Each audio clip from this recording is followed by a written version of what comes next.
The blue light on your EE Box Pro is more than just decoration. It's a sophisticated communication system that tells you exactly what your device is doing at any moment. Understanding these different blue light patterns will help you quickly identify what your device is doing and whether everything is working normally. A solid blue light means your TV Box Pro is ready for use. This is the normal operating state when everything is working correctly and the device is fully connected to your network and services. A slow flashing blue light indicates pairing mode. Your TV Box Pro is actively searching for the remote control. This typically happens during initial setup or when you need to repair your remote. A fast flashing blue light means your device is in setup mode, actively connecting to your network and EE services. This is normal during initial installation or when reconnecting after a network change. A pulsing blue light indicates that a software update is in progress. During this time, avoid unplugging your device as it could interrupt the update process and cause issues. An alternating blue and red light signals an error state that requires your attention.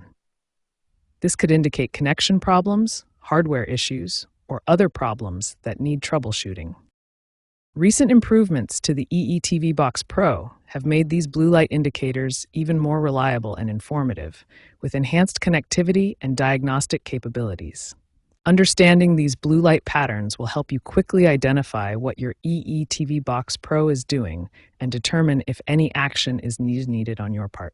When your EE Box Pro shows a flashing blue light, start with basic troubleshooting steps.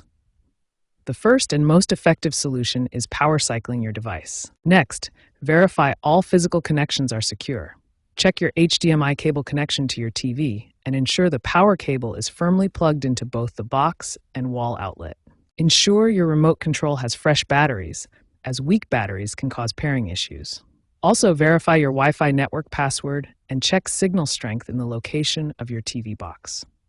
For persistent blue light issues, try advanced troubleshooting methods. You can perform a factory reset, use a direct Ethernet connection, or temporarily disable other Bluetooth devices that might cause interference. If the blue light continues flashing for more than 10 minutes during setup, or if you experience recurring pairing issues after trying these solutions, it's time to contact EE support for professional assistance.